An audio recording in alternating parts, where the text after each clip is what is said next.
ಬಸವಣ್ಣಜಿಯವರ ಬಗ್ಗೆ ಮಾತನಾಡೋದು ಅಂತಂದ್ರೆ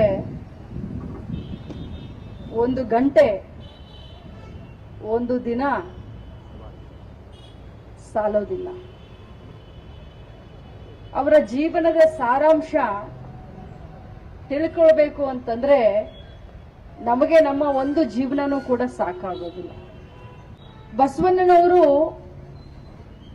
ಏನೆಲ್ಲ ಮಾಡಿದ್ದಾರೆ, ಯಾರ್ಯಾರಿಗೆ ನಮಗೆ ಏನೇನು ಬೇಕೋ ಅದರಲ್ಲಿ ನಾವು ಬಸವಣ್ಣನವರನ್ನ ನಾವು ಕಾಣ್ತೀವಿ. ಕರ್ನಾಟಕ ರಾಜ್ಯ ಸರ್ಕಾರ ನಾವು ಅವ್ರನ್ನ ಸಾಂಸ್ಕೃತಿಕ ನಾಯಕ ಅಂತ ಹೇಳಿ ನಾವು ಅವ್ರನ್ನ ಕರೆದ್ವಿ. ಸಾಂಸ್ಕೃತಿಕ ನಾಯಕ ಅಂತಂದ್ರೇನು? ಸಾಮಾಜಿಕ ಪರಿಕಲ್ಪನೆ, ಮೇಲು ಕೀಳು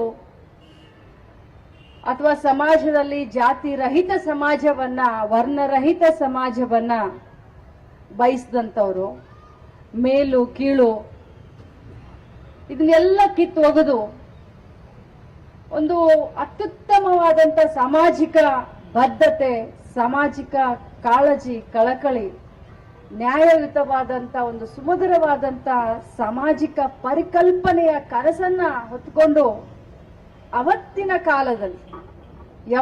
ಕಾಲದಲ್ಲಿ 12ನೇ ಶತಮಾನದಲ್ಲಿ ಇವತ್ತು ನಮಗೆಲ್ಲ ಇದೆ, ಎಲ್ಲ ಸೌಲಭ್ಯಗಳಿದಾವೆ.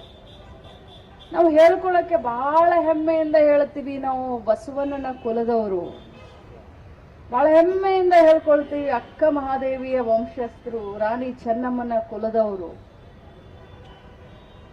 ಆದ್ರೆ ನಾವು ನಮ್ಮ ಲಕ್ಷ್ಮೀ ಹೆಬ್ಬಾಳ್ಕರ್ನ ಹಿಡ್ಕೊಂಡು, ಮುರುಗೇಂದ್ರನ ಹಿಡ್ಕೊಂಡು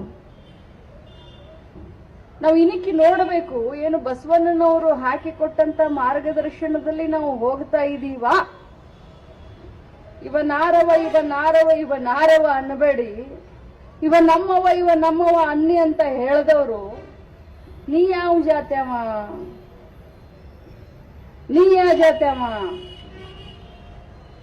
ಇದ್ರಲ್ಲೇ ನಮ್ಮ ಜೀವನ ಹೋಗ್ತಾ ಇದೆಯಾ ಹೊರತಾಗಿ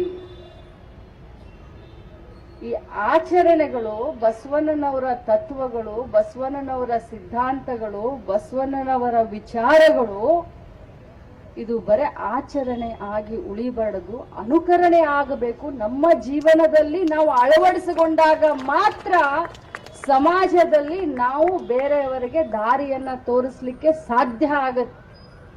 ಅವಾಗ ಜನರು ನಮ್ಮನ್ನ ಫಾಲೋ ಮಾಡ್ತಾರೆ.